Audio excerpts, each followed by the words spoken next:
and these concepts surpass all of these institutions or organizations, any of these generalizations. This is genuinely the wisdom of the essence. And in today's video, we will be covering the 5 Proofs for God by Thomas Aquinas. Although these are Aquinas' 5 proofs for God, let us bear in mind that the generally understood Christian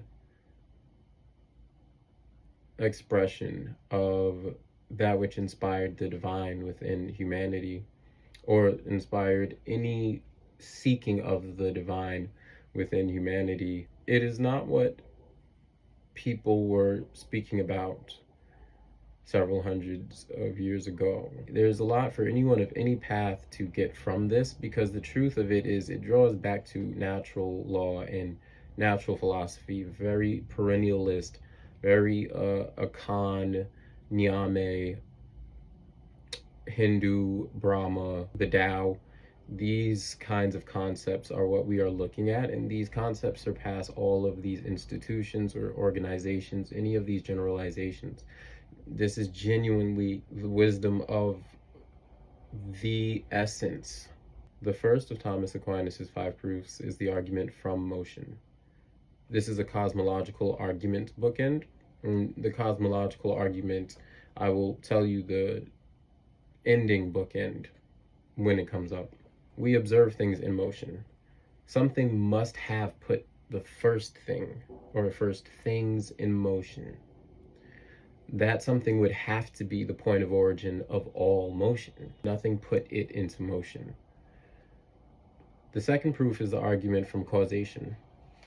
In nature, we observe causes and effects. And this is a straight empirical science understanding as well, for all of the empirical thinkers out there. In nature, we observe causes and effects, and nothing can be the cause of itself. Something must have been the first cause to the first effect. That something would have to be the cause of all effects, and caused by nothing before it. Aquinas' third proof is the argument from contingency/accident. In day-to-day life, we observe the fact that an idea does not always manifest. How many times do we want to do something and it just doesn't work out? Whether it was that we didn't follow through, or we put our all into it and it didn't go. We observe the fact that an idea does not always manifest, and so is not necessary for the existence of what we consider existence. And this is what people have right when they say you'll live, or it's not the end of the world. Existence isn't contingent on anything that's going on right now. You know what I'm saying? If you lost your job, that's okay, because you will exist tomorrow. The concern is that we are not enjoying this current state of existence as we perceive it. And that is a different video, but that's an important thing to mention in this argument, sincerely.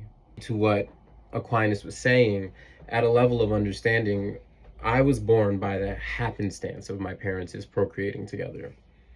Existence existed before I was born, before I existed. My birth was contingent on existence existing first. And if I weren't born, existence would still exist, is the argument. And there must be something whose existence is necessary, that is not contingent. Here I will mention that St. Anselm asserted in his ontological argument that God is that which nothing greater can be conceived. The idea of this pinnacle being provides sufficient substance for that which inspired the fourth of Aquinas' proofs, the argument from degree or gradation, which is the other aforementioned cosmological argument bookend. This is the bookend end, where we have the argument for motion as the first bookend, we have the argument of cause and effect, then we have the argument from contingency, accident, now we have degree gradation, bookend. This proof points to the fact that we observe and experience attributes in or as spectrums, something must serve as the ultimate measure of all attributes in order to compare and or contrast, especially produce the ideas that these concepts were inspired by. The fifth and final proof is the teleological argument.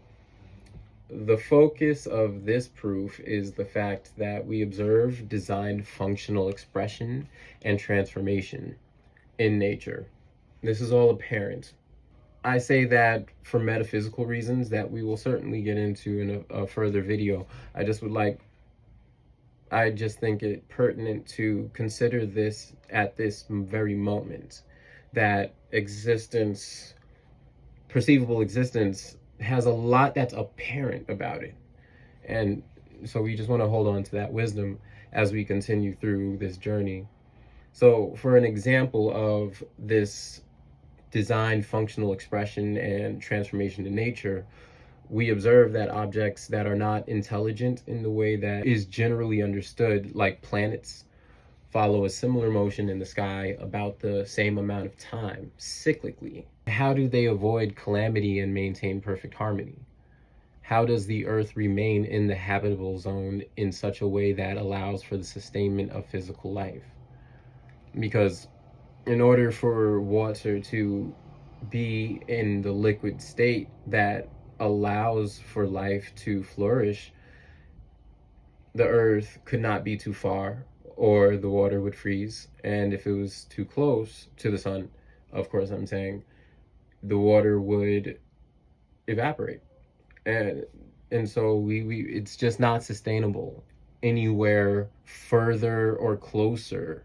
And this is just logical, right? Because here we are alive, and we can ponder these things. So this works. Like whatever is going on, I'm just saying that the idea of a habitable zone and this perfect harmony, it works. We literally are the effect, pondering on the cause.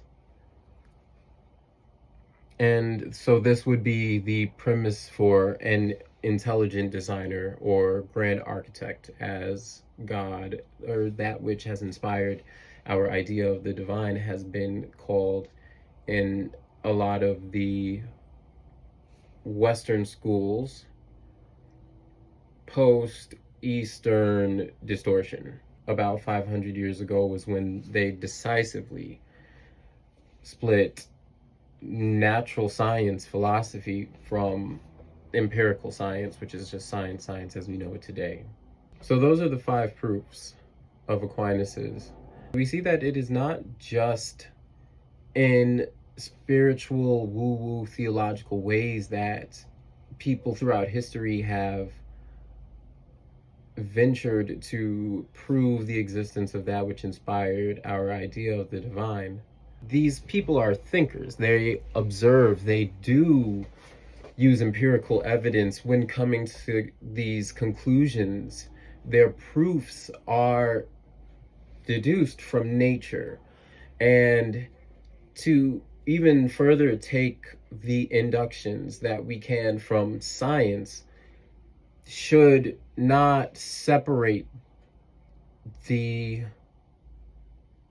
personality from our studies, because the personality is why we are looking into it. Everything that we do comes from within us. So if we are persons, we are seeking to understand personality.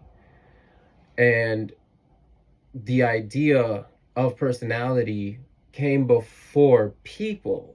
I'm getting ahead of myself. I will be sure to do a video on ideas. I appreciate the opportunity to share information and exchange information with you.